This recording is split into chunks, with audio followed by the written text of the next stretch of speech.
Hi, everybody. I'm Brett, the lead artist slash only artist at Studio Hipsword, and this is the first ever devlog for HipWitch.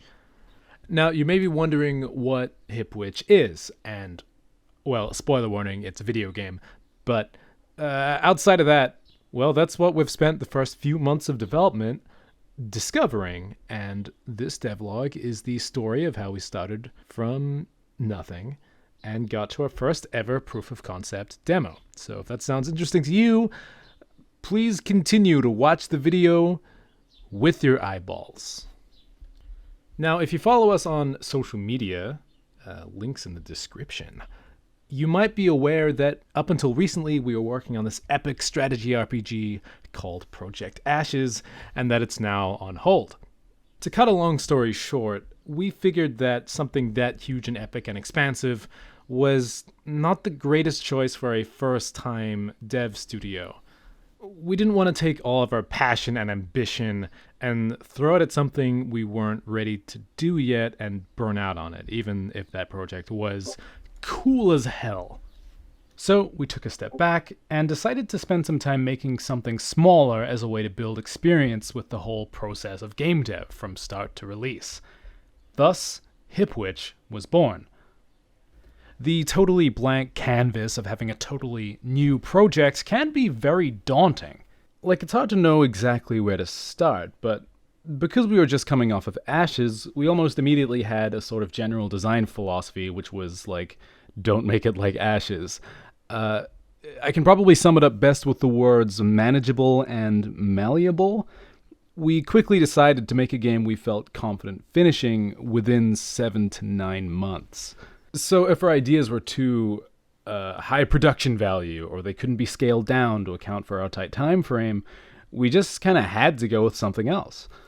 We actually threw around quite a few ideas, like we considered doing a Hades-like hack and slasher, but we figured that getting the game feel right and making the sandbox deep might be slightly out of our scope. We considered a visual novel, or like a dating sim, but maybe it's about ninjas. But ultimately we had a craving to build something a little more gamey and responsive and tactile.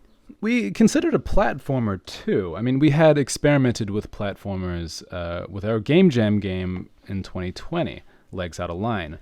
But in the end, we decided to stick with top-down perspective games because, well, they're malleable. A top-down perspective game can fit pretty much any genre you can think of. So our programmer could start laying down the foundations of what would become HipWitch. And if we changed our mind on what it was about, we'd probably still be able to use that base. It was for similar reasons that we elected to set our game in, generic grassland nature, as that location can fit any kind of setting, It can be grounded in reality, or maybe you can put zombies there, or aliens, or frog people. It will still make sense. But in the end, we didn't actually end up properly concepting 3 or 4 wildly different ideas for a game. We actually landed on something we really liked pretty quickly, and we've spent all of our time so far figuring out how to make that work. For years, our producer slash writer slash whatever it is that he does, Sailor, has been inspired by this artwork from the artist Woonyoung Jung. I'm really sorry for not knowing how to say that, but this guy is very talented, and he makes this super evocative and lovely modern witch road trip art.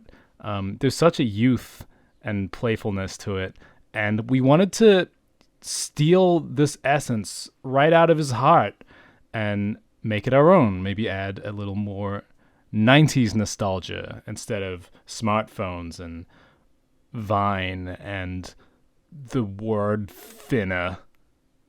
Yeah. So here we were with young witches, the 90s, nature, and short, as in a short game. So we started looking into 90s fashion, witch subcultures, concepting mechanics, deciding on art tools and art style, programming basic actions, designing the open world, brainstorming a story, building a development roadmap, and We also began sharing our kernel of an idea with our composer Yogev, who hit us with some awesome concept tracks.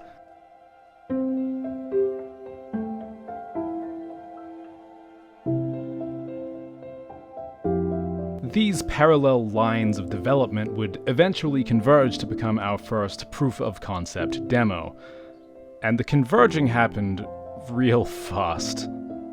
Now, cramming months of pretty disparate work together into one cohesive whole within a couple of days is pretty mental and just a touch hectic. It wasn't too long before we realized we'd been pretty optimistic about how much we could cram into this little demo within the time constraints. Our programmer, Reese, who was already busy building the entire game, became sort of an impromptu Unity teacher for Sailor and I who had no idea what we were doing, but we needed all hands on deck for this. It wasn't unlike doing a game jam, like trying to force in all this first draft dialogue and fixing the collisions and scratching our head every time the game broke for no reason. But miraculously, after a whack-a-mole gauntlet of bug fixing and cutting a bunch of stuff, we managed to finish our demo, and the good news is, I think it's kind of cute. I'm really excited to explore the potential we've just caught a glimpse of. Hey, by the way, we're also on Instagram and on Twitter. Sometimes I stream the artwork on Twitch, and you can even join our community Discord. Thanks for your support, and see you next time.